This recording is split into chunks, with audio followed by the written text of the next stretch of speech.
This is the 8th in a series of programs I'm doing on wisdom and what famous thinkers in philosophy, psychology, literature, and religion have said about it.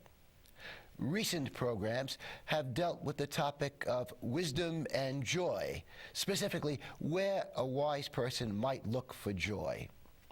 And the short answer is exercise. How so? Well, the great thinkers, in one way or another, claim that there are three main kinds of exercise we should regularly engage in.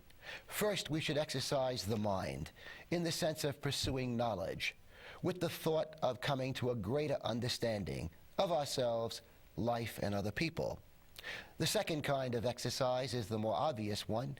We should exercise our bodies on a regular basis, a daily basis. The idea is that physical exercise is good for our health and also is a great way to reduce stress and deal with stress.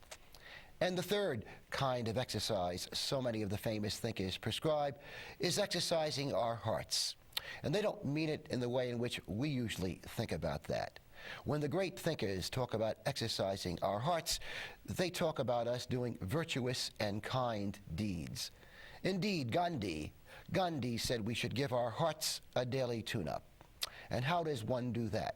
Gandhi suggested daily acts of kindness. That's the way we give our hearts a daily tune-up. Besides exercising the mind, body, and heart on a daily basis, the great thinkers also prescribe that we cultivate self-reliance, that we learn to rely on ourselves for most of our happiness, that we learn to enjoy our own company, and also learn to think critically. Today's program will continue to deal with the subject of wisdom and joy, and where wise people might look for joy besides the places I've already indicated. But also, later on in the program, I'll deal with the topic of how wise people might deal with desires and fears. The fact of the matter is, we all have desires and fears, and if we're going to live more productive lives, it's very important that we learn to deal with them. Now back to the idea, or the topic, I should say, of wisdom and where a wise person might look for joy. The great thinkers say another source of joy in life that can greatly make our lives more fulfilling is right association. That's a Buddhist term, right association. The Buddhists believe that if we are to lead more satisfying lives, it's very important that we associate with the right kinds of people. That if we hang out, so to speak, with some people, they may have a harmful effect on our attempts to become happier people, whereas other people might facilitate our attempts to get more joy out of life. So again, one of the places the great thinkers recommend we look for joy is in right association. Aristotle, on this subject, talked about three different kinds of friendship. And in talking about friendship, he went from what he considered to be the least important kind of friendship to the most important. He talked about friendships of utility, which he believed are at the bottom of the friendship scale. Friendships of utility involve things like networking and perhaps partnerships in business. He then went on to the next level of friendship, which consists of friendships for pleasure. This can involve people being friends with each other because, for example, they enjoy each other's sense of humor. The highest kind of friendship, according to Aristotle, is a friendship of spirit. He says this is the rarest kind of friendship. And Aristotle enumerates what people give to each other in friendships of spirit. Again, the most noble kinds of friendship. He says in such a friendship, people give and get encouragement, stimulation, and example in the art of living well and living virtuously. Mahatma Gandhi also weighed in on this subject of right association and specifically friendship. Gandhi recommended that we make the world our friend instead of an individual. Gandhi said that friendships between individuals are very rare, that satisfying friendships between individuals are very rare. And among the reasons he gives are the following. He said that a really good friendship is only possible between like natures. Again, people who are similar in nature. Gandhi also said another reason we should make the world our friend, instead of looking to individual friendships, is that we take in vice far more readily than virtue. I think when Gandhi talks about making the world one's friend, he's talking about people such as Mother Teresa, whom I think it's fair to say was much more interested in befriending the community than any particular individual in the community. Another example of what Aristotle and Gandhi are talking about concerns Jean-Paul Sartre, very famous 20th century French philosopher. In a book called Nausea, the main character is a man referred to as the self-taught man. And in one part of the book, we learn that he's experiencing a lot of loneliness. But one day, the book reports he meets someone and tells this person that he's no longer lonely. And the reason he's no longer lonely is that he's joined the Socialist Party in France.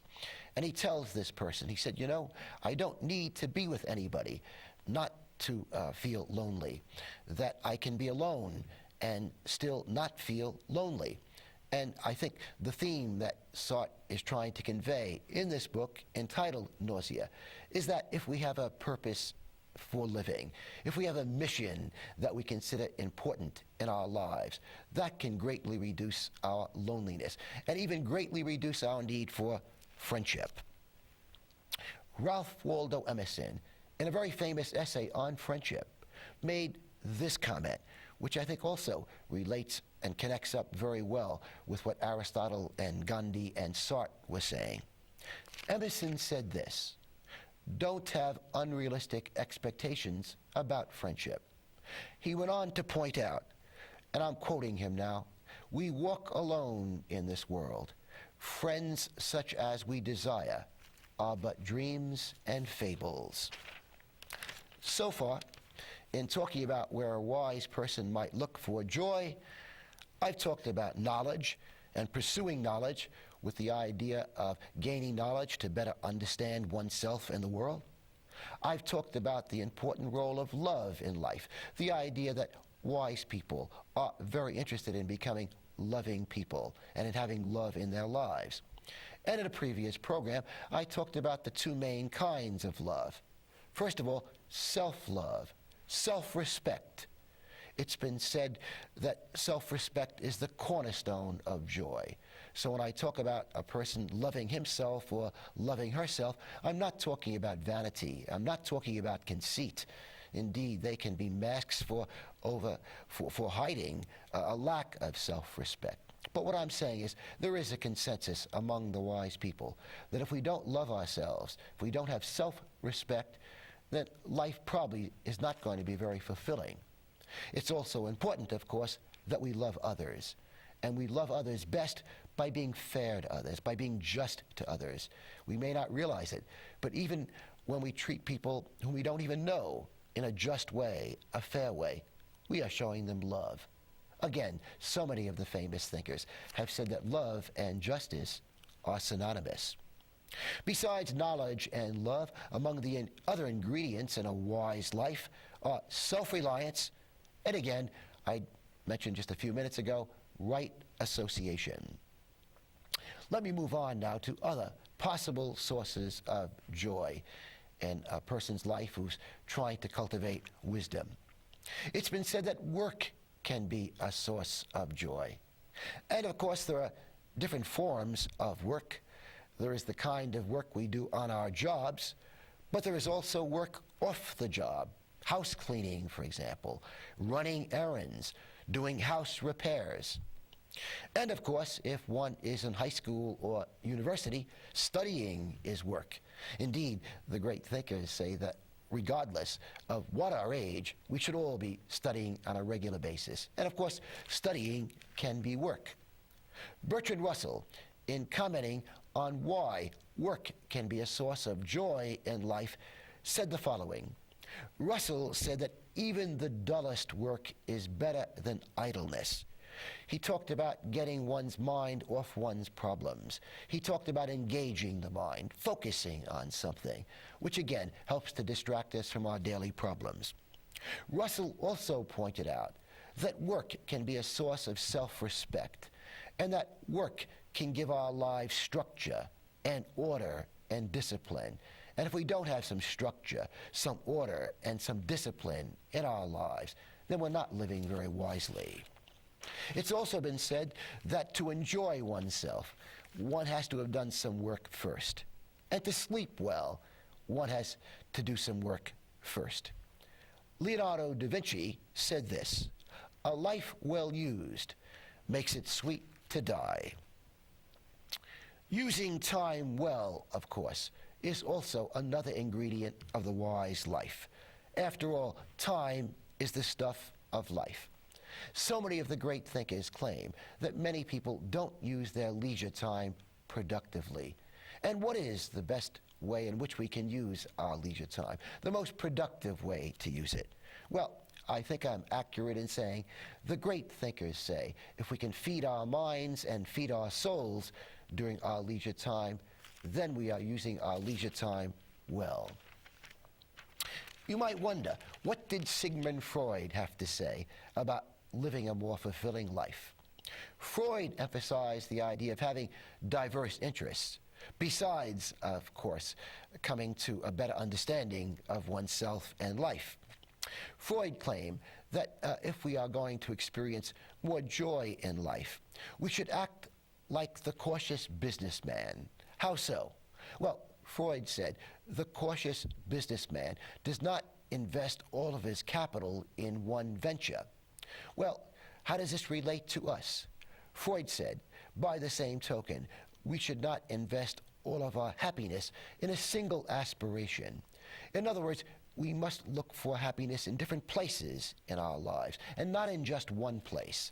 So Freud believed it would be unwise to invest all of our happiness in marriage, or in our children, or in our job.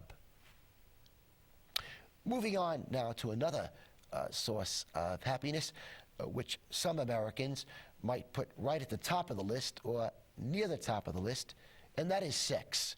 And you might wonder, what have the great thinkers said about the role of sex in a wise person's life?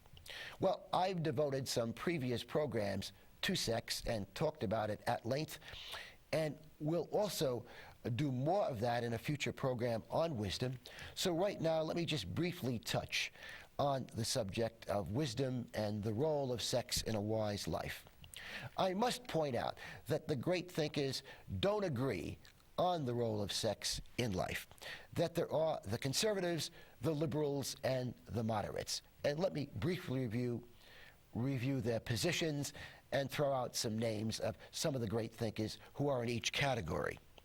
Among the conservatives, when it comes to sex, are St. Augustine, very famous Catholic philosopher, Gandhi, and Plato.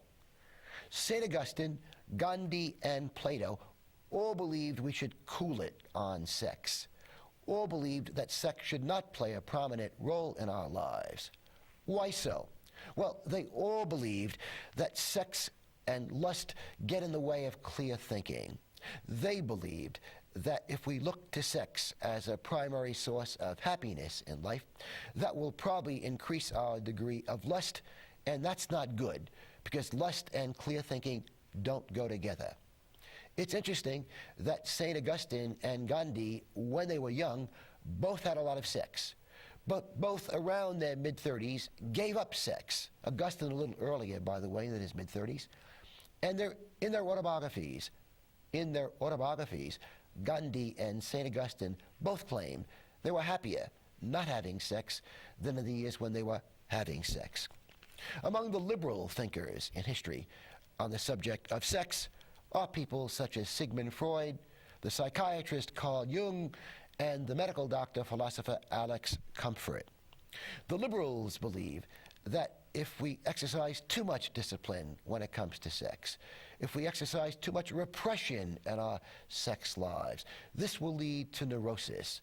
This might well lead to a certain anxiety, nervousness, and maybe certain mental disorders. Freud, as you well know, believed that neurosis basically was caused by some sexual problems in one's life. The problems often being at an unconscious level.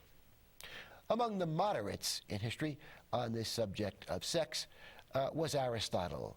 As I've mentioned in so many previous programs, Aristotle's motto really was nothing in excess. And Aristotle would apply that to sex also. Nothing in excess. I've mentioned in previous programs that there is a consensus among the great thinkers as to what is the main source of happiness in a life that somebody is living where they're trying to cultivate wisdom. And what is this main source of happiness they agree on? It's virtue, being a decent person, a good person. And let me enumerate some of the philosophers, and there are so many of them, some of the philosophers and religious thinkers and men and women of letters who have claimed that virtue should be the main source of happiness in the life of somebody who's trying to cultivate wisdom. Confucius, Plato, Jesus, Buddha, Spinoza, Kant, Tolstoy. Indeed, Plato said, the happiest person is the most decent person. And Plato went on to say, the unhappiest person is the most wicked person. A short sampling now of some of the comments from famous thinkers on this subject. Dostoevsky, in his famous novel, The Brothers Karamazov, has one of his characters say the following: how good life is when one does something good and just. And Seneca, very famous Stoic philosopher of antiquity, put it this way: in the long run, honesty, justice, and kindliness bring us more happiness than ever comes from the pursuit of pleasure.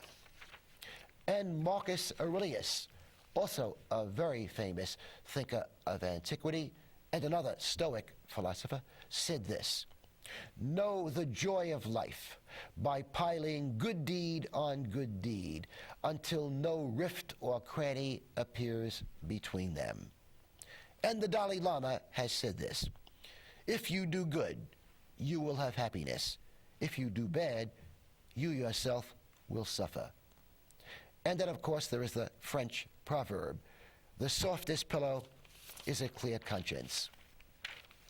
I'm going to give Aristotle here the last word on wise people and joy. Aristotle reminds us that man's nature, that human nature is such that people want knowledge. We want to learn. We want to enhance our understanding. Indeed, Aristotle began one of his books with this sentence: all men by nature desire to know. Aristotle went on to say this, and I'm quoting him: happiness is an act of contemplation. Happiness is an act of contemplation. Therefore, according to Aristotle, the good life involves studying, learning more about oneself through good literature and self-scrutiny, and again, learning more about life through literature and self-scrutiny. It also involves attempts to learn to think more clearly. It involves emotional regulation,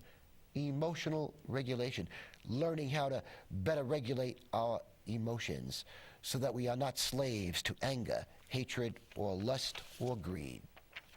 Also, according to Aristotle, the wise person is moderately supplied with external goods, does noble deeds, and lives temperately. Professor Joseph Campbell provides some additional advice, wise advice, I think, about sadness and joy.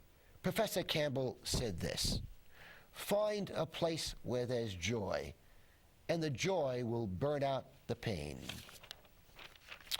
I've spent a good deal of time examining what famous thinkers have said to be the most reliable sources of joy.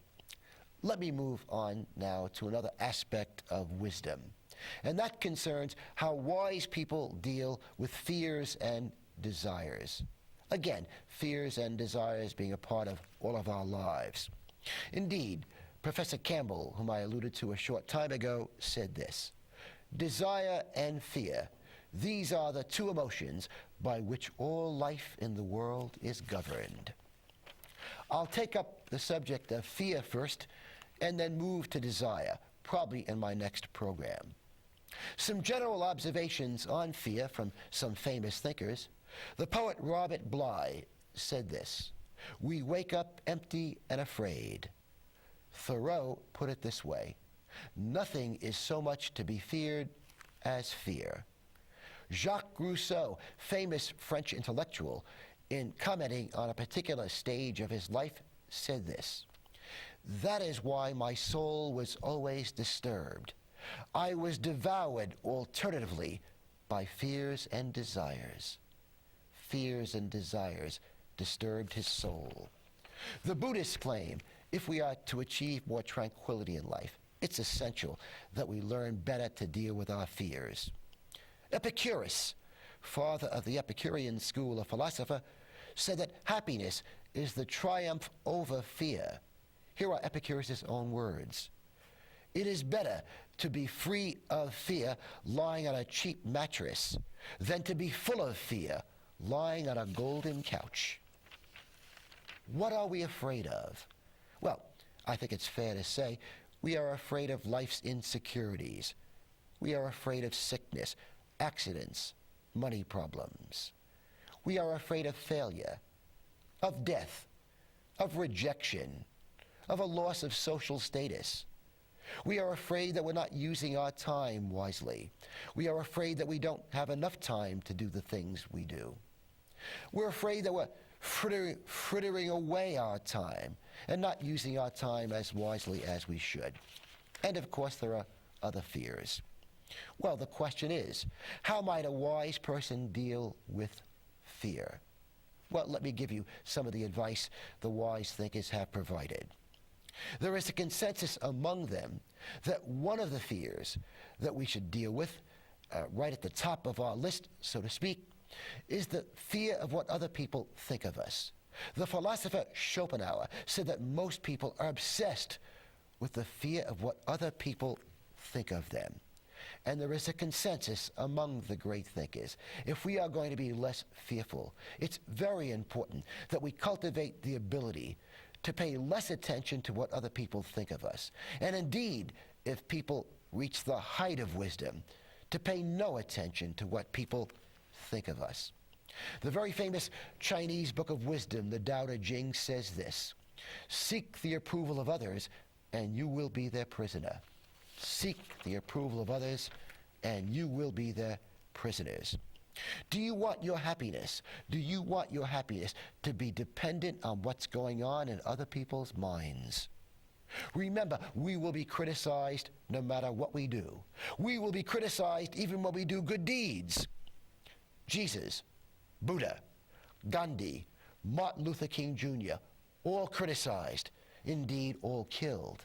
Again, Jesus, Lincoln, Gandhi, Martin Luther King Jr., all criticized, all killed. Indeed, the Dhammapada, the Buddhist book of wisdom, says that wise people are often hated. Let me quote the Dhammapada in this context. It says, the wise man, the world may hate him, but good people love him.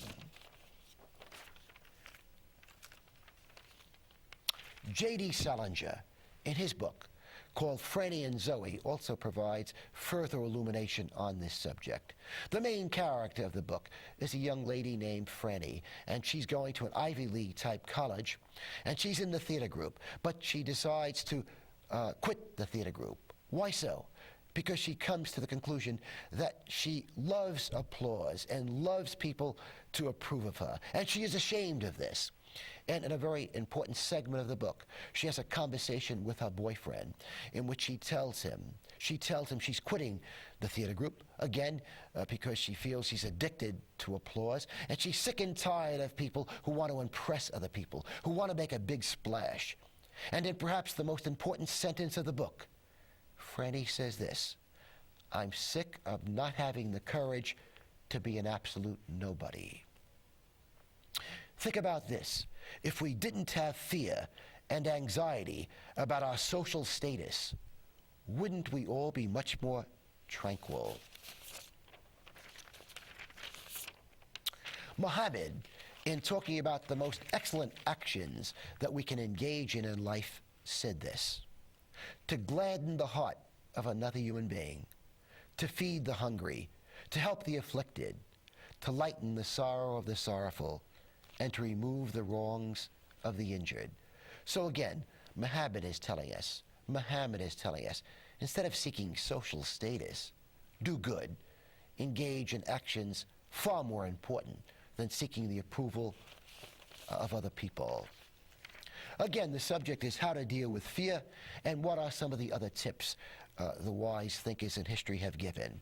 Well, they have said we should accept the fact that life is unpredictable and that life is full of uncertainties and insecurities. There is illness, there is accident, there is death, relationship problems. They also say we should accept a certain amount of suffering in our lives and accept what cannot be changed. They also claim, of course, that if we wish to deal with our fears, we should change what can be changed. There are times that if we take action, we can deal better with our fears. If you are a student and you are afraid of an upcoming test, well, the best way to deal with that fear is to take action by studying. If you are a teacher and you fear not teaching well, take action, prepare. If you find yourself spending hours preparing your lessons, that will alleviate your fears. Again, so often, the way to deal with fear in life is to take action to diminish our fears.